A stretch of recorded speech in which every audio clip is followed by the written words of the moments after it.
नमस्कार, स्वदेश न्यूज की खास पेशकश में आपका बहुत स्वागत है। मैं हूं आपके साथ ऋषभ राय। 2 बजे की 5 बड़ी खबरों में आज पहली खबर की बात करेंगे, जहां पीएम मोदी के पश्चिम बंगाल दौरे को लेकर जहां पीएम मोदी ने ममता सरकार को जमकर घेरा है। दूसरी खबर यूपी से है, जहां सीएम योगी का गोरखपुर दौरा रहा है। तीसरी खबर हिमाचल प्रदेश से है, जहां सियासी उबाल थमने का नाम नहीं ले रहा है।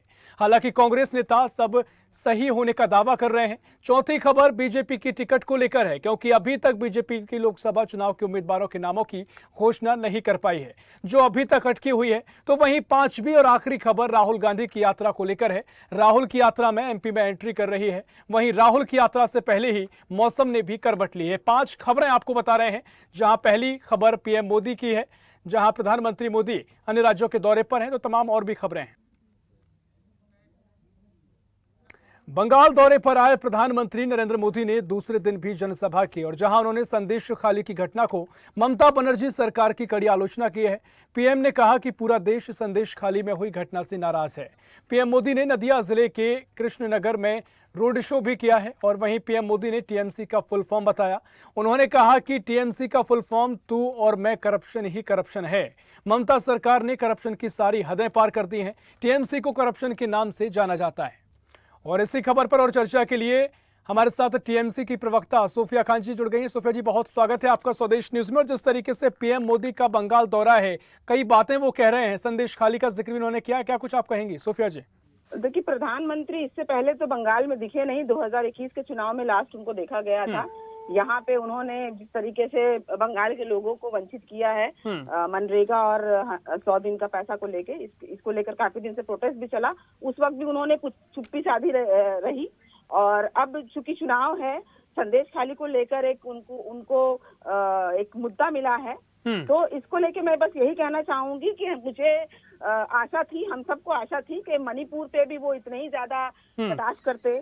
अगर वो त्रिपुरा में या जहां पर भाजपा का राज्य है, जहां पर औरतों के साथ इतना शोषण हो रहा है, इतनी ज्यादा वायलेंस है, उसको लेकर उन्होंने कभी भी नहीं कहा। उन्होंने चुप्पी साधे रहे। लेकिन चूंकि अभी चुनाव है, तो जाहिर सी बात है कि चुनाव में जिस प्रकार से 21 में वो दिखे थे, इस बार 24 में भी दिख रहे हैं। लेकिन 21 में भी लोगों ने उनको भगा दिया था, बहुमत के साथ ममता बनर्जी को जिताया। तो इस बार भी जनता देख रही है, जनता जागरूक है। जनता इस प्रकार के जितने भी लोग हैं, वो भले प्रधानमंत्री क्यों ना हो, लेकिन हम उनको प्रधानमंत्री के तौर पे फिलहाल नहीं देख रहे हैं। उनको बीजेपी सोफिया जी, प्रधानमंत्री मोदी ने एक नया फुल फॉर्म भी बताया है टीएमसी को लेकर। कहा है कि तू और मैं करप्शन ही करप्शन का जिक्र उन्होंने किया है। इसको लेकर आप क्या कुछ कहेंगे? देखिए, मैंने जैसा कहा कि जो मोदी जी हैं हमारे, जो भी हम भाजपा के जितने भी लोग हैं, वो लोग की बहुत ज्यादा दुगनी नीति हमेशा से ही रही है कि हम करें तो रासलीला और आप करें तो कैरेक्टर ढीला, ये वाली बात हो गई। तो मुझे लगता है कि भाजपा के जितने भी लोग हैं वो वॉशिंग मशीन से धुले हुए हैं। अगर हम यहाँ पर शुभेंदु अधिकारी की बात करें, तो उनके ऊपर तृणमूल में जब तक थे, तब तक उनके ऊपर करप्शन के चार्जेस थे।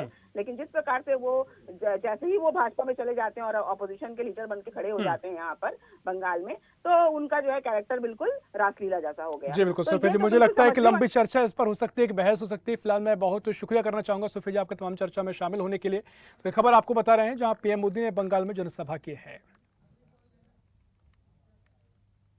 उत्तर प्रदेश के मुख्यमंत्री योगी आदित्यनाथ 2 दिन का गोरखपुर दौरे पर हैं, जहां महंत दिग्विजयनाथ पार्क में भी कार्यक्रम का आयोजन किया जाएगा।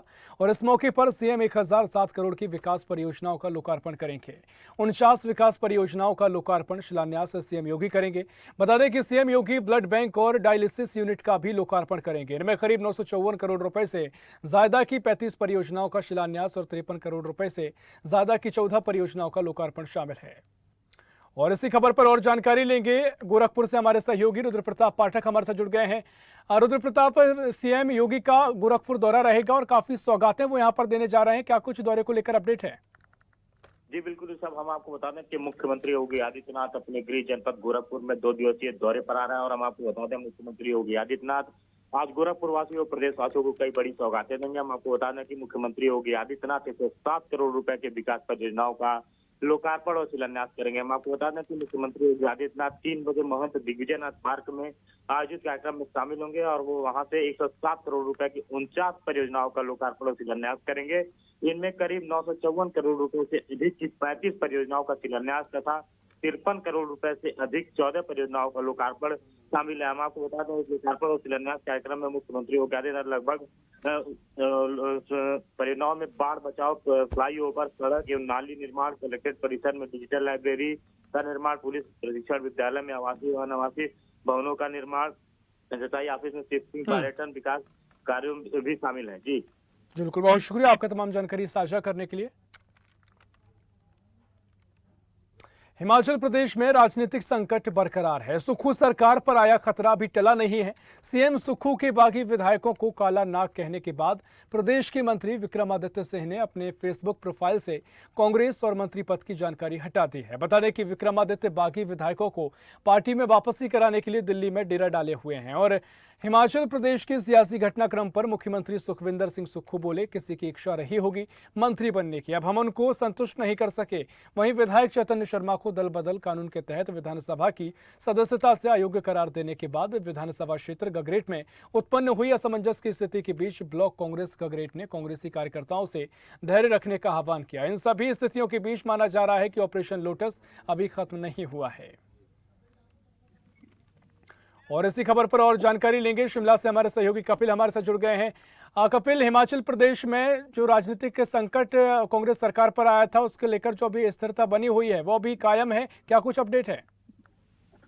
देखिए ऋषभ, बिल्कुल ये जो संकट की घड़ी हिमाचल प्रदेश की सरकार के लिए आई है ये अभी टली नहीं है। और जिस तरीके से जो 6 जो बागी विधायक है कांग्रेस के उन्हें अयोग्य घोषित किया गया है, उसके बाद से ही वो चंडीगढ़ में जो ललित होटल में रुके हुए हैं और अभी भी वहीं पर ललित होटल में ही है। और पिछले कल वहां पर जो है विक्रमादित्य सिंह भी वहां पर उनसे मिलने पहुंचे हैं और ऐसे में विक्रमादित्य जो है अब दिल्ली पहुंच गए हैं। और अब देखना ये होगा कि किस तरीके से दिल्ली में जो बातचीत होती है और किस तरीके से ऑपरेशन लोटस की जो संभावनाएं नजर आ रही है उस पर किस तरीके की जो आगे की उनकी रणनीति होगी। और राजेंद्र राणा ने तो ये तक कह दिया है कि जिस तरीके से जो उन्हें बेदखल किया गया है, उन्हें जलील किया गया है, तो अब उनके पास और कोई रास्ता नहीं है। जिस तरीके से उन्हें घर से निकाला गया है तो कोई ना कोई अब और घर उन्हें ढूंढना होगा। तो इस तरीके की बयानबाजी लगातार यहाँ पर देखने को मिल रही है। वहीं मुख्यमंत्री जो हिमाचल प्रदेश के हैं वो लगातार देखना महत्वपूर्ण होगा क्या कुछ सियासी दांवपेच आगे नजर आते हैं। फिलहाल बहुत शुक्रिया आपका तमाम जानकारी साझा करने के लिए। बीजेपी चुनाव समिति की बैठक संपन्न हो गई है। लोकसभा चुनाव के मद्देनजर काफी दिन से कयास लगाए जा रहे थे कि बीजेपी की पहली सूची जल्द आ जाएगी। बीजेपी पार्लियामेंट्री बोर्ड की बैठक में इस पर मुहर लगना थी, लेकिन पीएम मोदी के पूर्वी राज्यों बिहार, झारखंड, पश्चिम बंगाल के दौरे के चलते फिलहाल बैठक टल गई है। वहीं अब अटकलें लगने लगी हैं कि कई सीटों में फेरबदल के चलते और संघ के हस्तक्षेप के कारण फिलहाल बीजेपी की लिस्ट अटक गई है। हालांकि माना जा रहा है कि पिछले विधानसभा चुनाव की तरह अब की बार भी बीजेपी सबसे पहले प्रत्याशी घोषित कर चौंका सकती है। और इसी खबर पर और जानकारी लेंगे, दिल्ली से हमारे सहयोगी राहुल झा हमारे साथ जुड़ गए हैं। राहुल, भारतीय जनता पार्टी की सीईसी की बैठक हुई है और अब कयास लगाए जा रहे हैं कि कब ये जो पहली सूची प्रत्याशियों की वो जारी होगी, इसे लेकर क्या अपडेट है? देखिए, पहले ये जो सूची थी वो 28-29 तारीख को जारी होना था फरवरी में, लेकिन इस सूची को डिले कर दिया गया और 1-2 मार्च को ये सूची जारी होनी थी।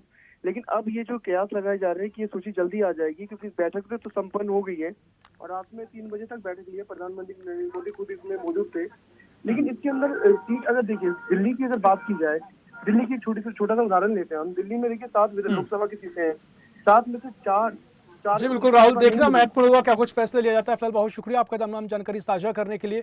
फिलहाल के लिए इस बुलेटिन में इतना ही। देश प्रदेश की और भी खबरों के लिए देखते रहिए स्वदेश न्यूज, सबसे पहले देश। ऐसी ही खबरों के लिए हमें लाइक करें, शेयर करें, फॉलो करें और यूट्यूब पर सब्सक्राइब करें और बेल आइकन दबाना ना भूलें। साथ ही ताजा अपडेट्स के लिए हमारी वेबसाइट स्वदेशलाइव.com पर जरूर जाएं।